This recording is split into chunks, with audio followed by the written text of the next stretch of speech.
Oke, rekan-rekan sekalian, kembali lagi pada sesi video podcast IDF dengan tema kali ini kebijakan pengendalian tembakau. Kali ini saya sudah ditemani oleh Dr. Nelson Simanjuntak SH. Beliau ini sudah malang melintang, beliau ini sangat terkenal sebagai akademisi, dosen di berbagai perguruan tinggi negeri dan swasta di dalam maupun luar negeri. Ahli sudah banyak kali ya Pak Dr. Nelson, bisa kita sebutkan mulai dari ahli kerjasama pemerintah dalam dan luar negeri, ahli otonomi daerah, kemudian juga baru-baru ini cukup terkenal sebagai profesi beliau sebagai lawyer yang menangani kasus yang cukup menggemparkan di tanah air. Mungkin Dr. Nelson untuk membuka sedikit, jadi bisa disampaikan sedikit. Sudah berapa lama ini Dr. Nelson berkecimpung di dunia pertembakauan, Pak? Baik, selamat berjumpa kembali di studio podcast kita Indonesia Development Foundation, Yayasan Pembangunan Indonesia. Bung Jimmy dan kawan-kawan sebangsa setanah air, hari ini sangat senang sekali kita bincang-bincang pada saat ini tentang kebijakan pengendalian tembakau. Tentunya berbagai sektor namanya, sektoral. Ada kita sebut ini sektor pertanian, pertembakauan. Selaku kita makhluk hidup yang ada di Indonesia, kita wajib memelihara, tentu sama dengan perintah Undang-Undang Dasar 45, bumi, laut, dan segala isinya dikuasai oleh negara untuk welfare, kesejahteraan rakyat. Inilah menjadi alasan saya bisa memahami, ikut mempelajari bagaimana hulu dan hilir dari mulai tanaman, tumbuhan, tembakau, didaya gunakan, dan tentu dampaknya nanti pada tax revenue di tanah air. Demikian. Ya, baik. Dan mungkin ini Dr. Nelson yang menarik juga untuk kita pahami bersama. Indonesia ini boleh bilang semacam tadi kalau Bapak singgung surga, kalau mungkin ada orang yang bilang ini rumah. Ya ini sudah menjadi rumah bagi hampir sepertiga jumlah penduduk kita, hampir 100 juta perokok itu di Indonesia, dan pemerintah sudah melakukan banyak hal dari segi kebijakan. Ada area bebas rokok, kemudian kita tahu di kemasan rokok itu ada gambar-gambar yang menakutkan. Intinya sih pada dasarnya supaya mereka bisa membatasi merokok, bisa memikirkan kesehatannya. Kemudian juga tarif ataupun cukai rokok dinaikkan. Namun boleh dikatakan kebijakan-kebijakan ini belum efektif terlaksana, belum efektif berjalan. Kira-kira menurut Dr. Nelson apa yang menyebabkan ini bisa terjadi? Oh baik, saya coba membingkai beberapa catatan ya. Paling menarik nomor satu dulu, alam semesta. Kalau diizinkan saya membawa wahana kita kepada sebuah Old Testament, Allah sang pencipta langit dan bumi, jutaan tahun yang lalu. Hari pertama diciptakan bumi, dia kasih kita udara secara gratis. Siapapun itu, dihirup, breath, bahasa Inggrisnya, bebas. Nggak ada cukai ini, tidak ada bayaran. Inilah hal pertama yang bisa berevolusi kawan-kawan, boleh para ahli kesehatan, dan ahli pabrik rokok. Wah, ini bisa didaya gunakan ini. Apa keinginan rested manusia itu yang bisa membawa dia memperoleh kenikmatan hidupnya tetapi berbayar? Allah sendiri sudah mengasih udara dan segala isinya bebas, tetapi diciptakan sebuah bentuk. Apa dia kimia? Apakah dari satu racikan? Boleh kita sebut daun, kita keringkan, masuk ke pabrik, proses, jadilah tembakau. Wah, ini memang kita awali ya, masuknya para Belanda 310 tahun yang lalu sudah diawali dari sini, melahirkan beberapa investor. Sudah, itu nggak bisa kita salahkan, karena kawan-kawan parlemen, DPR, baik di pusat daerah bersama-sama dengan pemerintah, banyak manfaatnya nih. Oleh karena itu, dimanapun di muka bumi, kita ambil salah satunya Indonesia, dengan penduduk yang kita sebut tadi, hampir setengah sebagai penikmat rokok. Jadi surga bagi perokok. Tentu surga bagi investor yang mau membuat pabrik rokok. Ini dia. Caranya banyak. Nanti di bingkai-bingkai yang bisa kami informasikan, adakah rokok itu bermanfaat, ada plus minusnya, dan bidang lain. Tapi catatan yang Bung Jimmy katakan tadi menarik sekali. 33,6% populasi orang dewasa ya, 19,4% anak muda. Usia 13-15 tahun perokok. Ada dua hal yang bisa kami sampaikan. Poin kedua tadi yang pertama, pemerintah melalui Menteri Kesehatan sudah membuat satu undang-undang tentang kesehatan. Jadi undang-undang itu Indonesia harus sehat. Indonesia harus punya public revenue, harus punya penduduk yang bisa berdaya guna. Jadi di satu sisi Undang-Undang Nomor 36 tahun 2009, saya ikuti pasal 71 di sana tentang kesehatan. Makhluk hidup siapapun, kerdil, putih hitam, panjang pendek di Indonesia harus sehat. Ya. Ini cita-cita negara di Undang-Undang Dasar 45. Negara melindungi segenap bangsa Indonesia di alinea keempat. Nah, itu ada adagium, ada satu prediksi yang berbanding terbalik. Kalau tadi dipelihara supaya kita sehat, di satu sisi ada satu lagi undang-undang tentang pertembakauan. Jadi tembakau, Undang-Undang 39 tahun 2007 ya. Nah, jadi malah dia duluan. Di sana malah ada beberapa daerah dari 38 provinsi yang saya sebut sudah terpilih, itu yang terfasilitasi. Contohnya Aceh, DIY Sultan. Ini dibuat sebuah bentuk pertama dari kegiatan-kegiatan, pabrikan dan sebagainya. Dari sana dilahirkan apa yang kita sebut rokok atau pabrik lanjutannya merupakan sebuah produk tembakau yang dimaksud ada yang dibakar atau dihisap. Itu menurut undang-undang tadi ya. Nanti turunannya banyak, PP dan sebagainya. Tapi yang paling penting, yang paling kita ketahui tadi, apakah ini menurut Kementerian Kesehatan yang menjaga dua undang-undang tadi, Kementerian Kesehatan, ada Kementerian Perdagangan, ada Kementerian Dalam Negeri, dan nanti ada cukai untuk menindaklanjuti tax revenue atau pendapatan yang masuk ke negara yang bisa mensejahterakan negara ini, baik untuk biaya pembangunan, dan nanti ada feedback baliknya Permenkes sebagai biaya sosialisasi dan alat-alat kesehatan. Ini nanti sebuah sosok Bali kalau memanfaatkan pajak dari cukai atau yang bisa dipungut dari bandrol pajak rokok. Sedikit lagi, nah tadi Bung Jimmy katakan pemerintah juga harus menyiapkan area bebas rokok tadi ya. Pembatasan iklan rokok, peringatan kesehatan, ada gambar-gambar leher manusia dilubangi. Ini peringatan.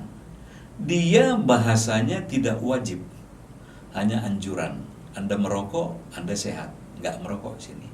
Tetapi karena kemauan Horace, anak manusia itu apa saja mau dihisapnya, terserah dia. Pemerintah membuat sebuah yang legal. Nanti kita coba membingkai batasan-batasan atau produk-produk itu yang bisa berlaku untuk manusia.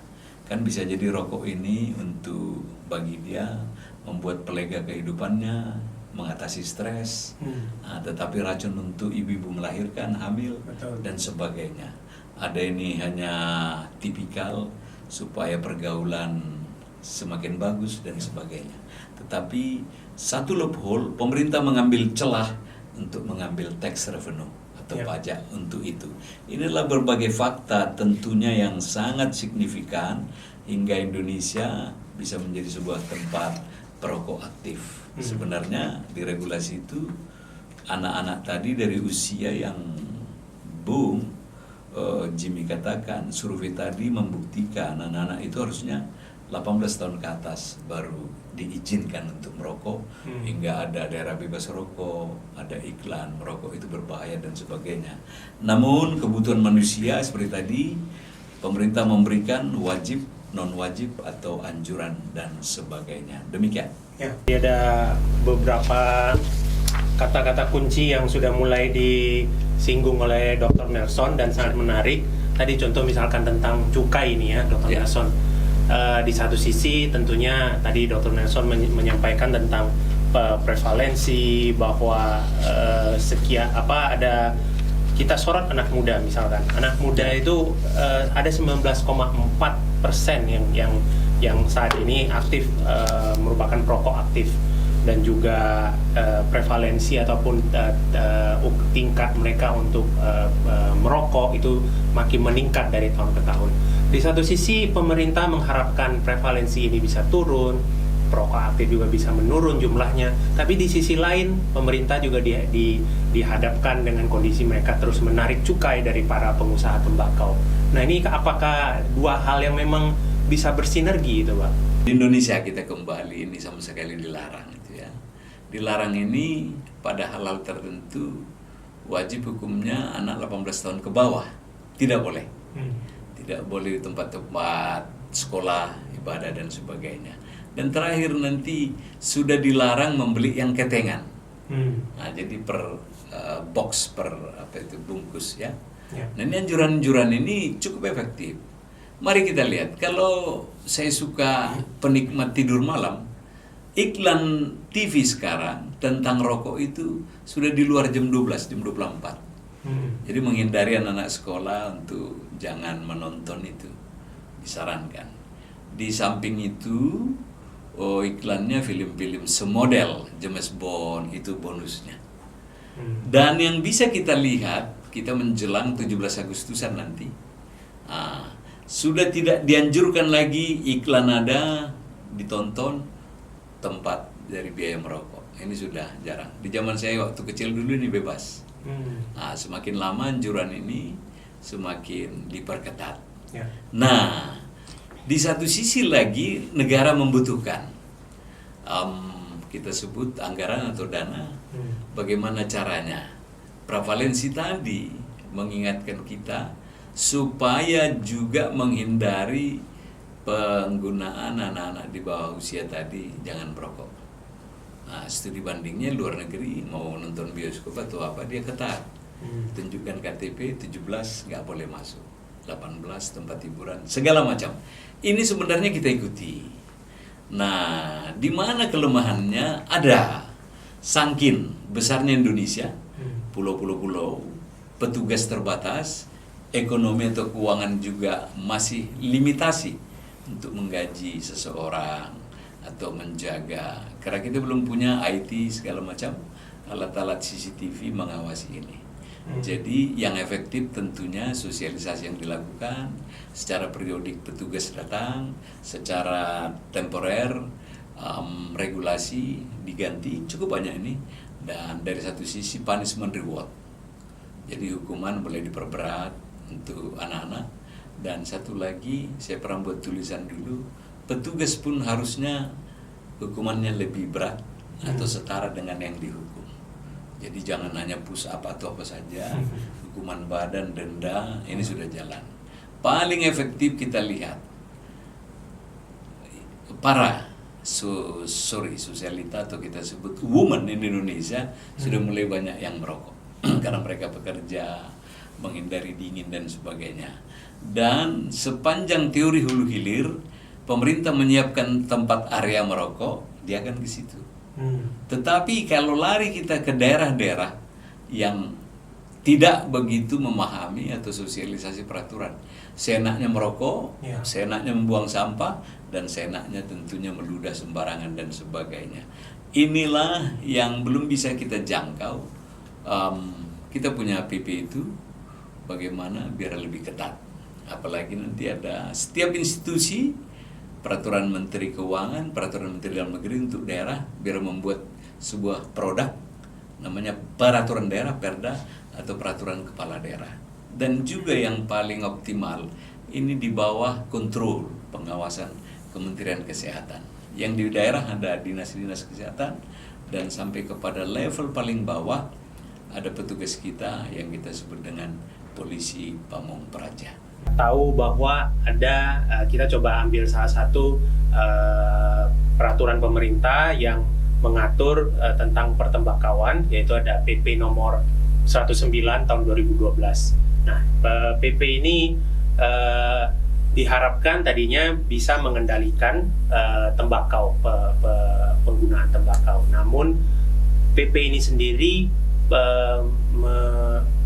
boleh bilang mengatur 3 kementerian sekaligus. Ada Kementerian Kesehatan di sana, Kementerian Perdagangan, kemudian Kementerian Pertanian, di mana masing-masing dari kementerian ini mempunyai beneficiary yang berbeda, mempunyai target yang berbeda. Nah, kira-kira menurut Dr. Nelson, apakah peraturan ini bisa berjalan efektif, bisa dengan baik dilaksanakan, mengingat ini kepentingan semua ini saling carut marut nih kan. Kita tahu Kementerian Kesehatan tentunya mereka ingin, tadi seperti Dr. Nelson sebutkan, penduduk harus sehat. Kemudian perdagangan, yang namanya mereka berdagang, tentu mereka ingin membuat negara ini memperoleh devisa lebih besar dan lebih besar. Pertanian, mereka pasti akan memperhitungkan bagaimana petani ini bisa lebih sejahtera, produksi tembakau bisa lebih meningkat, produktivitasnya juga demikian. Nah, 3 hal ini kira-kira bagaimana peraturan begini bisa berjalan efektif? Baik, saya awali dulu membingkainya. Yang paling dominan adalah constitutional law, namanya Undang-Undang Dasar 45. Ini paling atas. Ini baru dia bisa ditegakkan kalau kita turunkan menjadi undang-undang. Undang-Undang Kesehatan, Undang-Undang Perdagangan, Undang-Undang Keuangan, Undang-Undang Dalam Negeri. Ini dipegang dulu itu. Nah, ini ada 3 tadi ya, PP nomor 109 ya 2012 yang mengatur kebijakan 3 kementerian menjadi 1, Kesehatan, Perdagangan, dan Pertanian, dan apa-apa saja yang menjadi kontribusinya. Semua ini sudah diatur. Nanti ditindaklanjuti melalui permen. Kalau Indonesia saking luasnya tadi, maka menjadi peraturan di daerah. Berakhir, habis di situ. Jadi sampai ke mana, Halmahera paling ujung, Papua sana, Aceh, Rotendau, semua sudah terlindungi. Tidak ada itu, semua warnanya merah putih. Tidak boleh abu-abu. Nah, apakah ada tabrakan ketiga kementerian ini? Oh, tidak. Absolutely right, tidak. Dengan berbagai dimensi. Saya ambil Undang-Undang 23 tahun 2014 tentang pemerintahan di daerah. Nanti Undang-Undang 30 2014 tentang administrasi pemerintah. Ini mengatur. Baru nanti ada administrasi pelayanan publik 29 2010 ya. Ini udah ada masing-masing, trade, financial dan sebagainya. Kita lihat satu-satu. Kementerian Perdagangan dengan tupoksi, tugas pokok fungsi, tentunya dia mengawasi, mengontrol, menindaklanjuti apa yang sudah dibuat oleh presiden. Perintah presiden, instruksi presiden, atau keputusan presiden itu harus dijalankan tanpa kecuali, tanpa reserve. Tentu dia mengenaui apa-apa yang menjadi ranah perdagangan. Salah satunya ya rokok, cukai, tembakau, dan segala bentuk adiktif lainnya. Peraturan ini kemudian bagaimana nanti diturunkan di tingkat bawahnya, baik provinsi maupun kabupaten kota begitu. Nah, kita tahu sendiri sejak adanya undang-undang otonomi daerah atau undang-undang pemerintah daerah begitu kan, dan sudah dijalankan desentralisasi kewenangan gitu, pendapatan negara atas tembakau atau kita kenal mungkin dana bagi hasil cukai tembakau DBHCT kan. Nah, cuman konteksnya adalah saat ini apa yang sudah diatur di tingkat nasional diterjemahkan berbeda-beda akibat adanya desentralisasi ini. Nah, apa yang berbeda-beda di tiap daerah, baik itu kabupaten, kota dan sebagainya. Baik, setiap regulasi tadi selalu payung hukumnya adalah undang-undang. Setelah undang-undang dasar tadi ya, undang-undang inilah yang diterjemahkan, di breakdown ke bawah, apa-apa saja. selain pajak cukai, tembakau dan sebagainya, tadi turunannya masih ada yang lain. Peranan pajak, cengkeh dan sebagainya. Kita ambil dulu pertanyaan yang berikutnya ini, apakah di daerah tadi, termasuk peran kabupaten kota provinsi yang tabrakan, kembali kami mengingatkan bahwa sesudah pasal per pasal di undang-undang yang sudah dibuat parlemen kita, ini harus di follow up. Ada 3 poin, tidak boleh regulasi itu turunan undang-undang menabrak undang-undang di atasnya. Contohnya PP, Perda. Pertama sekali dari 3 poin tadi adalah tidak boleh melanggar HAM, hak asasi manusia. Yang kedua, produk tadi tidak boleh lebih tinggi dari produk yang di atasnya undang-undang itu. Jadi harus turunan di bawah. Tinggal menjelaskannya, daerah itu di Undang-Undang 23 2014 punya spesifik sendiri. Kalau dia pariwisata, apakah kita longgarkan pariwisatanya untuk merokok? Silakan dalam pengaturan internal daerah tadi.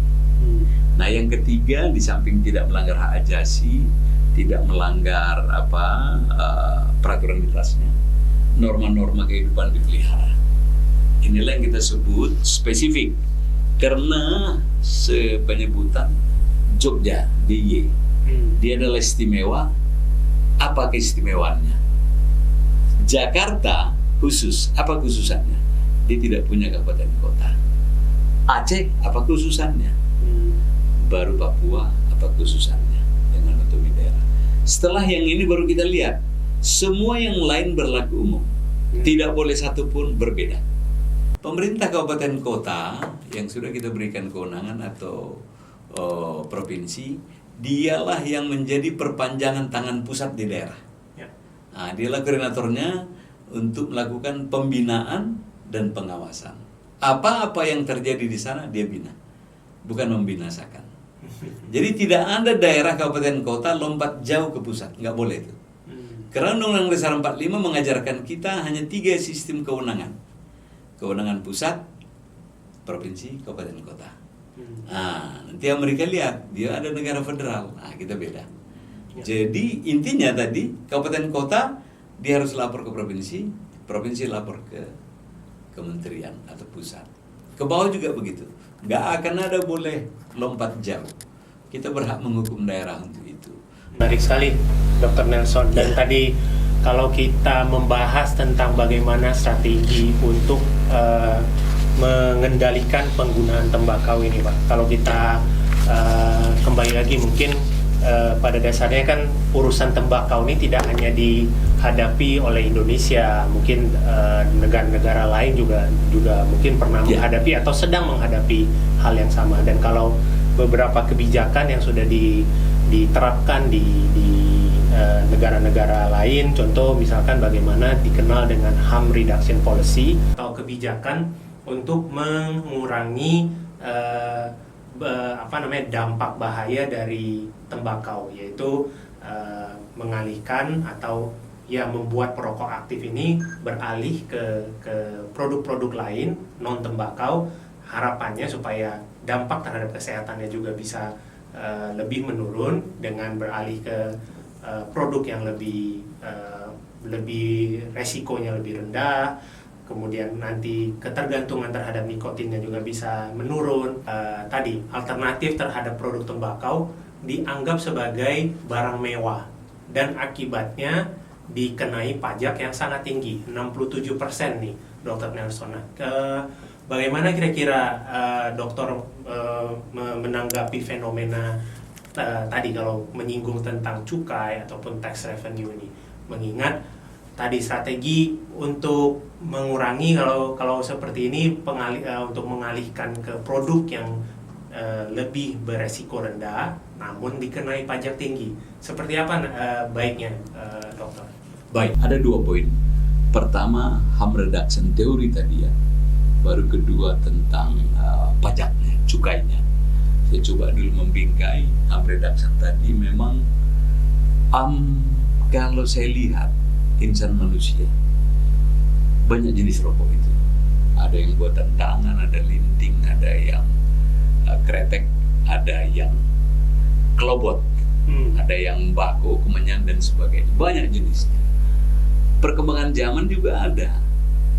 Kalau di masa kita pemuda dulu yang harusnya dilarang segala macam, dan tentu kesehatan serta dampak anatomi tubuh.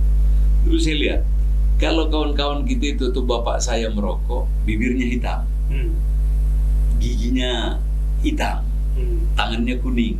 Wah, ini berdampak. Aroma lingkungan mengganggu. Ibarat anak muda pacarnya mau meninggalkan dia. Kau bawa rokok katanya. Semakin ilmu pengetahuan meningkat, saya lihat di luar negeri, di Singapura, di mana ada rokok itu hanya 3 kali diisap sama mbak-mbak vice director apa dia, dibuangnya. Nikotinnya rendah, jadi yang ringan, yang soft kita sebut ya, dan nggak banyak tembakonya, nggak banyak asapnya. Baru ada semur tadi di Norway, di Italia, dan ada vape belakangan ini. Berubah. Jadi mungkin manusia pun kesulitan cari tembakau, biaya perawatan, biaya produksi mahal. Itu tadi ada ribuan jenis-jenis kimia. Ada yang dibakar, ada yang dipanaskan dan sebagainya. Sangat praktis saya lihat harm reduction belakangan ini. Vape itu. Dibandingkan satu lagi ada tadi cerutu. Berbeda sekali. Begitu cerutu dibakar dengan gagahnya, kalau kita lihat Al Capone, gong gangster itu seperti hebat sekali. Apa ini? Cerutu ini. Nah, berubah sekarang vape, dikantonginya seperti pulpen aja, disapnya selesai jalan dia. Wah, ini kok praktis sekali. Nah, harm reduction tadi, poin pertama terjawab, baru dibalikkan lagi bagaimana andai kata penggantinya itu kita naikkan cukainya. Karena reproduksi maupun kedayagunaan manusia itu sudah bekerja di segala bidang, sudah mendapat income per kapita yang meningkat. Pabrikan produsen juga rokok sudah mulai meningkatkan ini. Yang kedua ini menariknya, bagaimana cukai rokok tadi saya mengutip dulu dari Permenkeu ya, 191 tahun 2022 yang terbarukan. Jadi yang lain sudah cukup banyak. Dan ini bagaimana Menteri Keuangan Mbak Yu, Ibu Sri Mulyati menaikkan ini sekarang 10% dari terdahulu. Nanti saya tunjukkan pasal-pasal yang bagaimana kenaikan ini supaya nanti 2023 sekarang dia batasi nih sampai 2024 prevalensi tadi, termasuk supaya menghindari jangan mau beli rokok, jangan merokok.